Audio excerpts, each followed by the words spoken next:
children. I'm making this video to explain you the first chapter of health and physical education, that is organization and function of the human body. This book is of class 7th. As we all know that cells are the basic building blocks of all living things. The human body is composed of trillions of cells.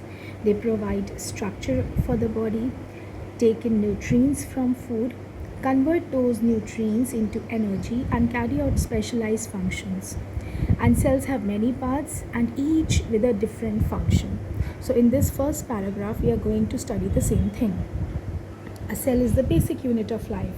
In unicellular organisms, a single cell performs all body functions. In multicellular organisms, the various body functions are divided among groups of cells. The human body is made up of innumerable cells, that means number of cells, of different types. Each type of cell has a certain work to do. All these are organized in a specific way to perform various functions in the same time. In the human body, the cells are organized into tissues, then tissues organizes organs, and then organs makes organ systems. Finally, proper organization of organs and organ systems make an individual, that is an entire human body. Okay, so the organ systems of the human body includes different parts. The first is the skeletal-muscular system. The skeletal system is the support that gives shape and strength to our body. The bones are the foundation around which all the other systems reside. So this is a very important and basic part of human body. The next is the cardiovascular system. This system transports blood and all the nutrients to all the cells in our body. It feeds the other systems as well. The next is the nervous system. This system makes decisions. It receives information through the sensory system and analyzes it and reacts by controlling the work of all the other systems. It's just like a CPU of the human body. The digestive system. This system is responsible for providing food in the form of nutrients. To complete this, it breaks down the food we eat into small substances that can be absorbed through the intestine in the circulatory system, which will transport the nutrients. So the next one is the respiratory system. Now this system enables us to breathe, takes oxygen from the air and releases carbon dioxide. It works together with the circulatory system to transport the oxygen to all the cells in the body. The next is excretory system. This system functions to remove the waste from the human body. And this system includes the kidney and other functional units like nephron. The last one is the reproductive system. This includes the male and the female reproductive organs. The reproductive system is a group of many different organs and substances which work together with the purpose of procreating. Now we are going to study all these 7 parts in detail. Bones are hard tissues which hold on supports soft tissues, bones from the framework of the body. The frame is called the skeleton. It consists of the skull, backbone, ribs and limb bones. There are 206 bones in our skeleton. So this is the most important part. I am underlining the things that are very, very important. And this one is also very important. The frame is called the skeleton. Which frame? The bones, the framework that is being made with the help of the bones. And bones are nothing but they are the hard tissues. Okay, so these are the important things that you have to understand and learn it by heart.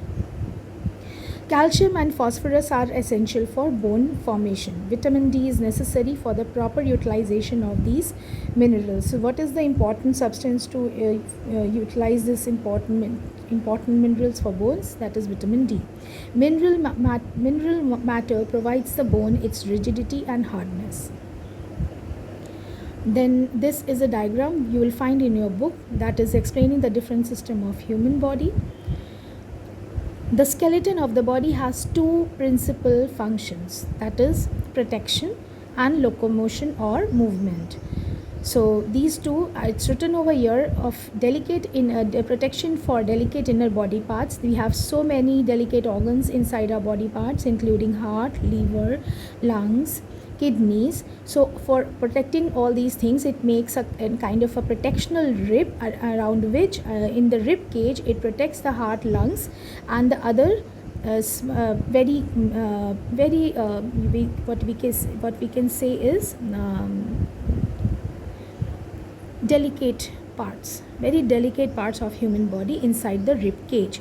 This is the very important part of our body, so you have to keep this in mind. Fine. So locomotion or movement. The bones are connected to each other at joints. This allows them to move in various directions and provide movement in the skeleton. This is how the bones of the arms and legs allow the limb to move quickly. The main frame of the skeleton of the body is covered by muscles. There are approximately 640 muscles in our body. Again, this is very important part. I'm underlining it. And are responsible for 50% of the body weight. All movements in the body are due to contraction and relaxation of the muscles. For example, the heart, which expands and contracts regularly. It is largely made up of muscles. The movements of limbs and internal organs such as lungs and intestines are all due to muscles. So these internal organs works due to muscles. Okay, the muscles around them helps them to keep on working smoothly. Then there are three types of muscles in our body. They are the voluntary muscles. These are under conscious control, such as those used in walking or writing. The involuntary muscles. These are not under conscious control, for example, the muscles of the stomach and intestine. The cardiac muscles are special types of involuntary muscles found only in the heart. So these three are again the very important thing that you have to learn and revise regularly. For good health, bones must be rigid and hard, and muscles must be strong with proper tone. Young children should take plenty of mineral-containing food products such as milk, whole grain, cereals, green leafy vegetables, and fruits. So these things are very, very important to keep our muscles in tone and strong. Vitamin D and a diet which provides sufficient protein for building of muscles. Regular moderate exercises tone up the muscles and keep them strong. Over-exercise is injurious for muscle functioning. Faulty postures may lead to deformity of bones and weakness of muscles. So before starting any regular exercising, please consult it with doctor or any exercise expert so that you will not make any faulty postures while doing exercises, because it may lead to deformity of bones and weakness in muscles. So that you have to understand this. Then there is a proper diagram drawn over here in the skeletal system. You might have read most of these things in your science subject as well. The cardiovascular system, the circulatory system consists of the heart, blood vessels, and blood. The heart, there is a proper diagram, the chambers of heart. It's drawn over here. So for your understanding, it is a muscular organ and acts as the pump in an adult. The heart weighs approx 250 grams. It is about the size of our fist. It is located in the chest cavity slightly towards the left. It has 4 chambers. These are the right and left.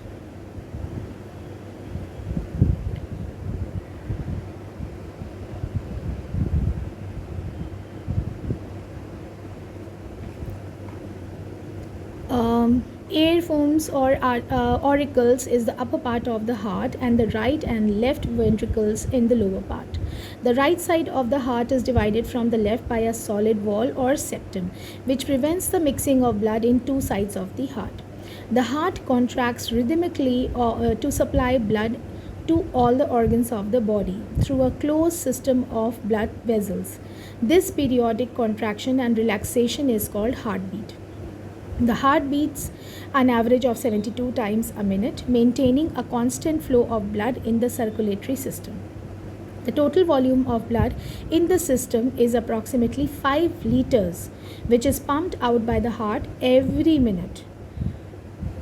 The blood vessels. The blood vessels are elastic tubes and are of three types: arteries, veins, and capillaries. So there is a difference between arteries and veins given over here. I will read one by one. Thick walled and more muscular. This is thin walled and less muscular and have walls. Non-collapsible when empty, collapsible when empty. Can withstand high pressure generated by the heart and pressure in them is high. Cannot withstand with high pressure and pressure in them is very low. Carry pure blood. This carries impure blood. Lie a little deep and can be felt by lightly pressing them with your fingers. Lie superficially and are seen as greenish blue lines under the skin. Arteries keep branching and gradually decrease in diameter as they spread through the body. Finally, they become very fine hair-like blood vessels known as capillaries. These have such thin walls that they can bring blood close to every cells of the body. Now, this is again a very important thing known as capillaries. What are capillaries might be asked, and arteries keep branching, gradually decrease in diameter as they spread throughout the body. So these two things and this difference between the arteries and the veins are very, very important. So you have to learn it. Okay. One more thing I have missed over here, that heart beats an average of 72 times a minute, and you have to read this entire paragraph very keenly so that you understand the things. Okay. Then comes the circulation of blood. For all the explanation of the topics, the diagram is given over here. You might consult it with your science teacher as well, so you will be getting the clear picture of it, or you will be they will explain you in much more better way. The blood that is returning from the body's tissue has had most of the oxygen removed. It is now carrying a heavy load of carbon dioxide and is called impure blood. So because the blood is having a load of carbon dioxide, that is why it is called impure blood. This impure blood returning to the heart from the body passes through the right side of the heart, first into the right atrium, from where it passes into the right ventricle. The right ventricle pumps the impure blood through pulmonary artery to the lungs to have the carbon dioxide taken away and a new supply of oxygen added. After passing through the lungs, the purified blood, now this is then it becomes purified bloods. It returns to the left side of the heart via pulmonary veins, where it passes through the left atrium into the left ventricle. So left ventricle pumps blood to all the parts of the body through the aorta, the body's largest artery, and its branches. After the blood is emptied into the artery, the heart relaxes and the above process begins again. So this is how the entire blood circulation works.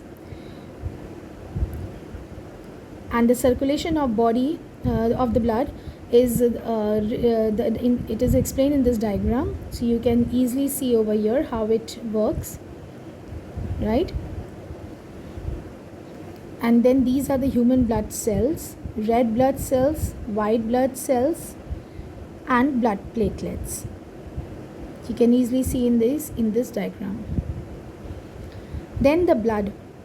The blood is a tissue that circulates in a closed system of blood vessels in our body.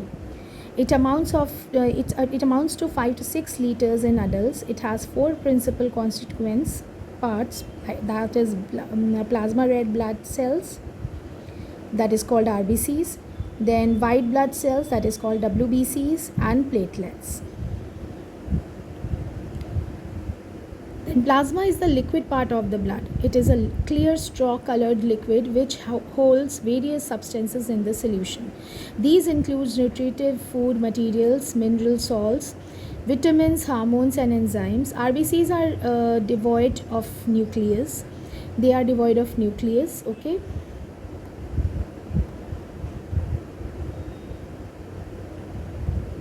They get their color from a pigment called hemoglobin. So that pigment is called what? Hemoglobin. These cells are the body's transporters. They carry nutritive substances and oxygen to all the parts of body, and on the return journey pick up waste products, primarily carbon dioxide. The average lifespan of RBC is 1 to 120 days. So it only exists till 120 days. In healthy adults, the total RBCs count is approximately 5 million per cubic milliliter of blood. Then WBCs, that is white blood corpuscles, are larger than RBCs and have nucleus. So the RBCs doesn't have nucleus, and but WBCs have a nucleus. They are protectors, soldiers of the body. So these RBCs are what? It acts like a soldiers of the body. They fight when anything enters infectious, any kind of infection enters in our body. So their chief role is to protect the body against infection by their power of ingesting bacteria. They also provide immunity to the body. The average lifespan of a WBC is 7 days. So every WBC, white blood cells, lives for 7 days. They are active for 7 days. In healthy adults, their count ranges between 4,000 to 11,000 per cubic millimeter of blood. Platelets are tiny cells. They help in the clotting of blood in a wound. Their average count ranges between 1.5 to 4 lakhs per cu of blood. Then care of circulatory system. Now here also you can find a diagram for neurons, that the neurons for the nervous system. Now let us just read quickly the care of circulatory system. Avoid overeating and the use of tobacco. Avoid foods that contain animal fats. Maintain ideal body weight. Avoid overwork. The heart does its work best when you exercise every day in an open air. So these are the few tips that to take care of the circulatory system. The nervous system. The organs of the nervous system are brain, spinal cord, nerves, and sense organs, that is eyes, ears, tongue, nose, and skin. The basic structural and functional unit of the nervous system is the individual cell known as neuron. So what is the individual cell that works in the nervous system? It is neuron.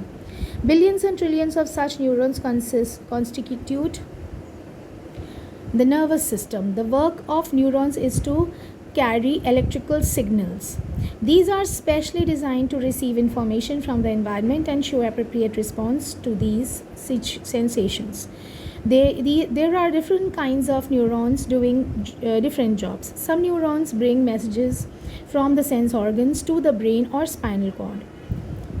Some understand the message and decide on actions. Others are entirely within the brain. They are used for thinking, for sending signals to the muscles and the glands. The brain weighs about 1.5 kg in adults. So how much the brain weighs in an adult? It is 1.5 kg and is located inside the hard bony skull that we all know. The work of the brain is to make all parts of the body work at the right time in the right way. It governs all parts of the body. It also controls and regulates the work of all other systems and maintains coordination amongst them, so that the whole body may function smoothly as a unit. It is associated with mental activities involved in memory, intelligence, sense of responsibility, thinking, reasoning, moral sense, and learning. Okay, so this is what nervous system is.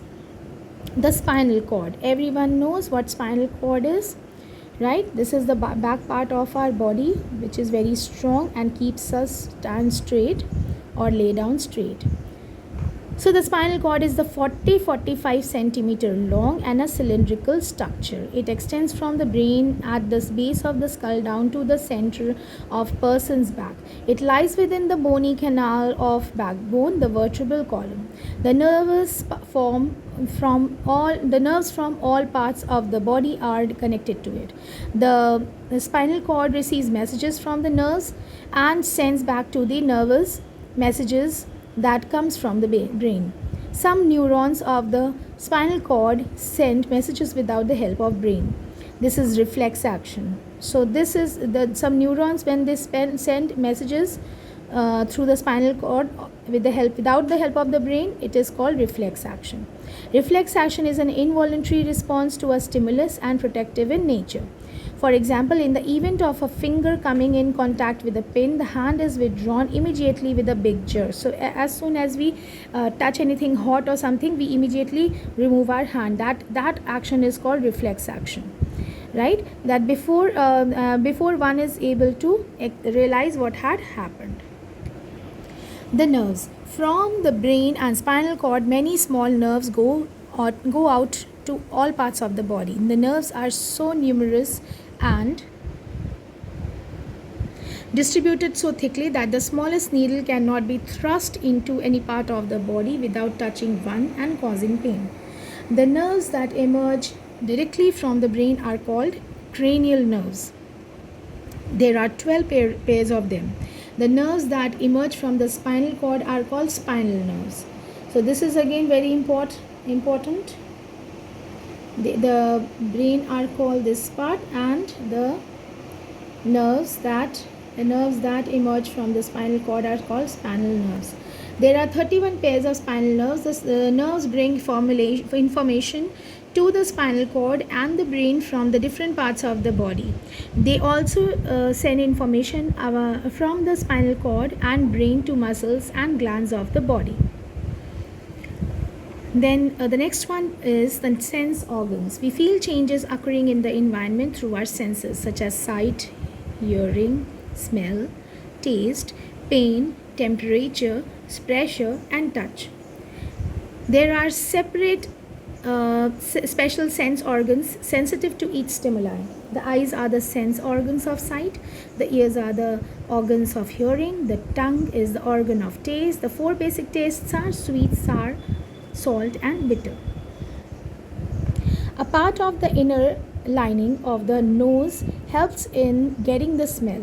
It is a common experience that if your nose is blocked due to cold, your sense of smell is lost or reduced. Sense organs for pain, heat, cold, pressure, and touch are densely distributed in the skin all over the body. So these are some distribution of sense organs of pain, heat, cold, pressure, and touch in the skin. Right, so you have to go through this diagram, watch it properly, and this is this diagram is telling us the distribution of different sites of taste, sense of taste in the tongue. So these two diagrams tells us more about the sense organs. Then the endocrine system also helps in coordinating our activities. There are some glands in our body which makes and stores chemicals called hormones. These are the glands which stores chemicals and that are called hormones. Hormones are directly released into the body by these glands to affect different organs. They act as messengers between the organs and the nervous system. For example, when you run out very fast, or play, a hormone called adrenaline acts on the liver to release more sugar in the blood. This provides energy to the working muscles and brain cells. Some of the endocrine glands in our body are shown in the figure 1.10. So this is the figure in which some of our endocrine glands are highlighted. Care of the nervous system. The whole body must be well and strong for nerves to remain healthy. Good food, fresh air, proper sleep, and regular exercise are necessary to keep the nervous system in good condition. These are some of the things that may injure our nervous system. What are these things? That are narcotic drugs, alcohol, tobacco, tea, coffee, excitement, worry. I mean, people who get too excited for anything, too worried for anything, too little sleep, okay, then overworking and a guilty conscience. So these things has to be avoided to keep our nervous system in a to order in a better way. The digestive system. So this is a diagram drawn of figure 1.10 that shows and highlighted our digestive system.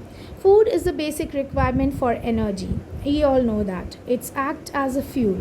But to get energy from food, it has to be broken into smaller and soluble molecules.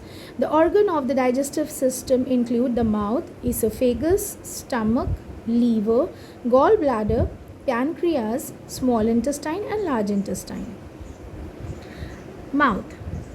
The mouth contains teeth, tongue and salivary glands.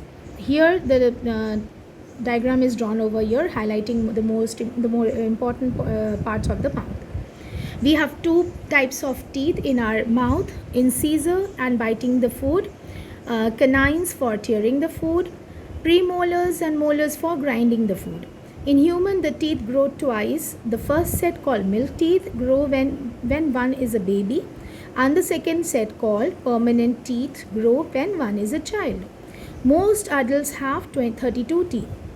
Teeth help in breaking bulk food into smaller pieces by chewing, and the tongue helps in proper mixing of saliva with chewed food. Tongue also helps in getting the taste of food, in swallowing, and is essential for speaking. The glands that produce saliva are called salivary glands. So this is again very important. The glands that produce saliva are called salivary glands. These are in three pairs in the mouth. The enzymes, saliva changes into the starch into sugar. That is why when you chewing a plain piece of bread, it tastes sweet. So because of the starch changes into sugar, that is why when we chew a piece of bread, it tastes sweet. Esophagus, food pipe, is a muscular tube 10 cm long. The contraction and expansion movement of its wall pump the food into stomach. Stomach, what is stomach? The stomach is a hollow muscular bag. It can stretch to hold the food eaten in at a meal. The muscles in the wall of the stomach keeps moving so as to churn the food back and forth. This mixes it thoroughly with the juices of the stomach, gastric juice, stomach juice, that is gastric juice, okay, which contains hydrochloric acid and an enzyme called pepsin. Hydrochloric acid helps to soften the food. It also kills many bacteria and germs that get into the stomach along with the food. Therefore, if you eat contaminated food accidentally, the acid barrier in the stomach protects you against many food and waterborne diseases. Enzyme pepsin helps in breaking down large protein molecules in the food into simpler forms of protein. Digestion continues in the stomach for 3 to 4 hours, and food is finally turned into a semi-solid paste. This partially digested food slowly leaves the stomach and goes to small intestine. Now, small intestine is a slender tube 6 to 7 meters long. It is arranged in the form of coil to fill the abdominal cavity. The glands in the lining of the small intestine help to produce intestinal juice, containing different types of enzymes to digest carbohydrate, fats and proteins. Another part of the intestinal juice comes from pancreas, liver and gallbladder. It has a substance that helps to dissolve fat contained in the food. Muscles in the walls of the intestine contract and expand to move the food back and forth. This helps to mix the food with the intestinal juice and pushes it slowly towards the large intestine. So it might be asked in the question that how the small intestine works. So this entire paragraph is going to help you out. This is the function of the small intestine.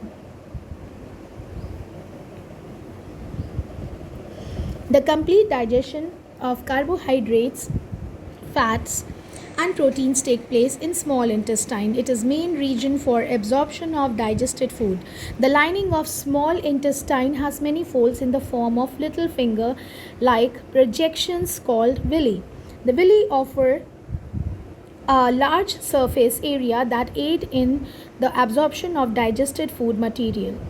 This absorbed food is then carried by the blood to all the parts of the body. After the useful part of the digested food has been absorbed, the remaining undigested and unabsorbed food is pushed into the large intestine. Large intestine or colon.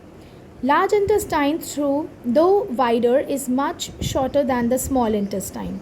It is 1.5 to 1.8 meters. So the small intestine is shorter than the large intestine is shorter than small intestine. You have to keep that in mind. Here no digestion takes place. It performs the function of absorbing water and helps in removing the undigested solid waste called feces from the body through the anus from time to time.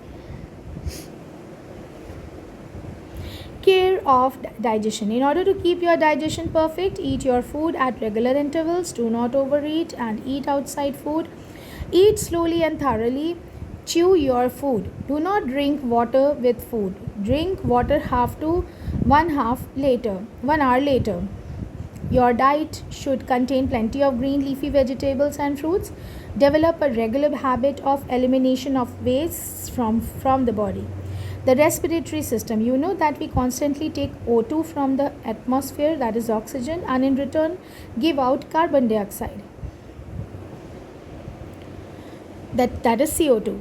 The process of taking in air rich in O2 into lungs and in return giving out of CO2 from them is called breathing. So this is the process of breathing, taking O2 into the lungs and then exhaling what? CO2, that is carbon dioxide. This process is called breathing. O2 of inhaled air diffuses across the wall of the lungs into the blood and is carried to all parts of the body.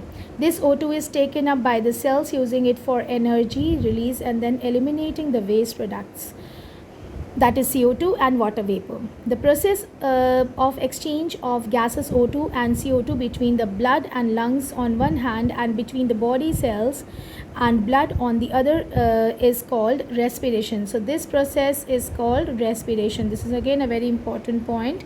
You have to keep that in mind. The main process of the respiratory systems are the nose, trachea, that is windpipe, and lungs. The diaphragm and the muscles of the chest help in breathing process. So this is the respiratory passage of a man. This diagram shows and it highlights all the important part of the respiratory system. The passage of air. Nose to supply oxygen to the body. Lungs need warm, moist and clean air. The air first enters into the nose through the nasal cavity. The hair in the nose acts as a filter to keep dust and other particles in the air from entering the lungs. Mucus, a sticky fluid in the nose, moistens the air. It also catches dust and germs from the air. The warm blood in the capillaries of nasal passage heats the air up to the body temperature. If you breathe through the mouth, the air that enters your lungs will not become warm and clean. Trachea and its divisions. After the air has been warmed, moistened and cleaned, it enters the throat or the pharynx. The pharynx divides into two tubes, that the windpipe, trachea in front and the food pipe is the facus behind. There is a leaf-like piece of cartilage called epiglottis attached to the top of the voice box, that is larynx. During swallowing, the cartilage comes down quickly to cover the opening of the larynx, while during breathing it lifts up and allows the air to pass through. That is why we have been told that we should not talk while eating our food. Before the trachea reaches the lungs, it branches into tubes, the bronchi, one going into each lung. Each bronchus continues to divide until it has many branches. The smallest branch is called bronchiole, which ends into tiny air sacs and alveoli, that is given in figure 14a and 14b. So here it is.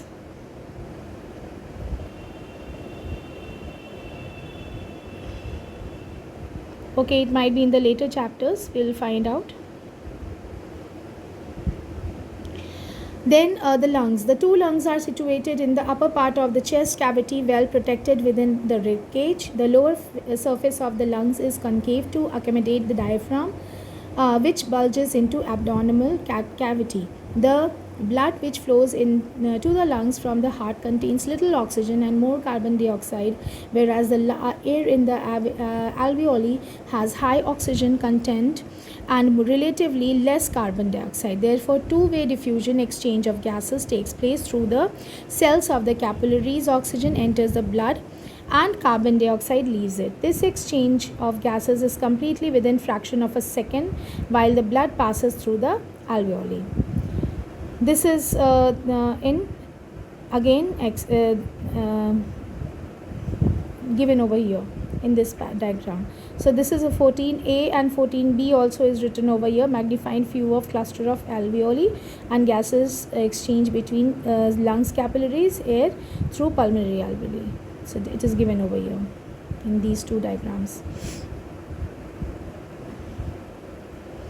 Right, so here the mechanism of breathing. Let us start with it. Breathing mechanism consists of two processes. Inspiration, a process of taking in air from the atmosphere into the lungs, and expiration, a process of getting rid of air from the lungs into the atmosphere. Normally, inspiration is rhythmically followed by expiration. The largest of the most important muscle involved in breathing is the diaphragm. Care of breathing. Maintain good posture while sitting, lying or standing so that your lungs can expand completely. Breathe clean and fresh air. Stay away from smoking and smoke coming out of vehicles and industries. Nourishing food, proper sleep and regular exercise to help your body to fight germs. The excretory system. As you all know, various activities are continuously going on in our body. As a result, a lot of unwanted and even toxic substances are formed inside. For example, respiration gives CO2 and water. Digestion gives both solid and liquid waste in the form of nitrogenous substances such as ammonia, urea and uric acid. Since the waste products are not useful to the body, it is necessary to remove them. The process of waste removal from the body is called excretion. There are different methods of this. Is again the very important point. The process of waste removal from the body is called excretion. So there are different methods of removal of waste products in humans, such as the respiratory wastes. CO2 and water are removed by blood and eliminated through the lungs and the nose. The sweat glands in the skin eliminated urea, salt and excess of water. Large intestine and its extensions eliminate excess of salt, some other wastes with faces. Urinary system excrete excess of water and nitrogenous waste as urine. The urinary system is made up of two kidneys, two uterus and urinary bladder and a urethra. The kidneys are located in the abdomen, one on each side of the vertebral column just below the diaphragm. Each kidney is bean shaped, dark red in color. From each kidney, a tube like ureter runs down from its inner side and opens in a sac like urinary bladder. The urinary bladder discharges urine through the urethra, which opens on the general organs. A certain part of the blood runs slowly through the kidney each time it circulates. It brings waste products collected from all over the body to kidneys. The kidneys filter out the excess of water along with nutrigenous waste such as ammonia, urea and uric acid, and also other unwanted substances from the body in the form of urine. This trickles down the uterus in the urinary bladder. When full, the urinary bladder discharges urine through the urethra at regular intervals. Care of the excretory system. In order to keep the kidneys healthy, we should drink plenty of water, at least 4-5 glasses per day. The reproductive system. All living things grow old and in time die. In order for a species to continue and survive, it must make more of its own kind. The production of new individuals from parents of the same species is known as reproduction. It is important for continuity of life from one generation to the next. This is made possible with the help of the reproductive system.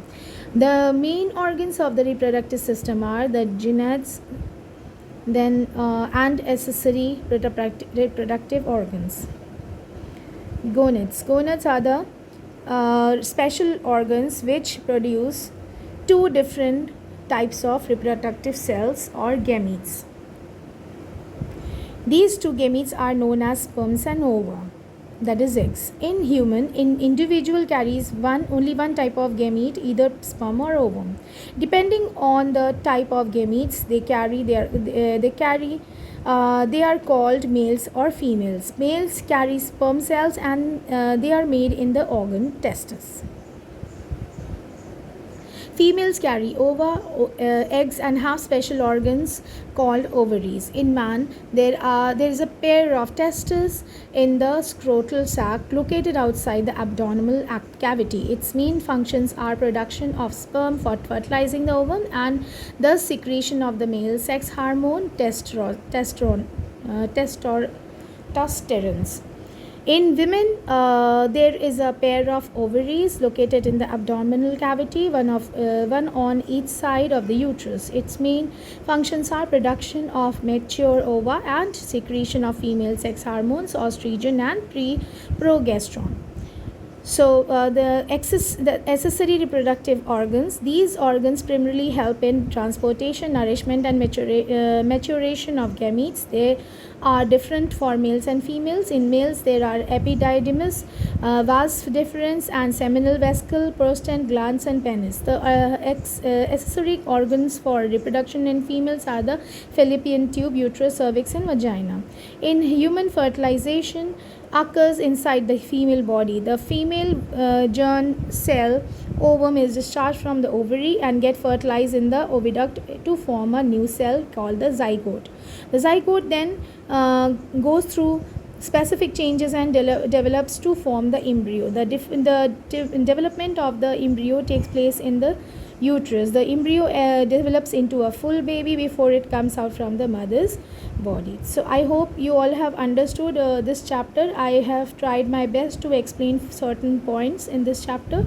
If in case you are not clear about or you have any doubt about any particular part of this chapter, you may ask me and then we will discuss it on in the other class, in the class that we have on Google Meet. So I have already sent these question answers to you. Hope you all have written, and in case you have any doubt you can always call me. Thank you. Take care.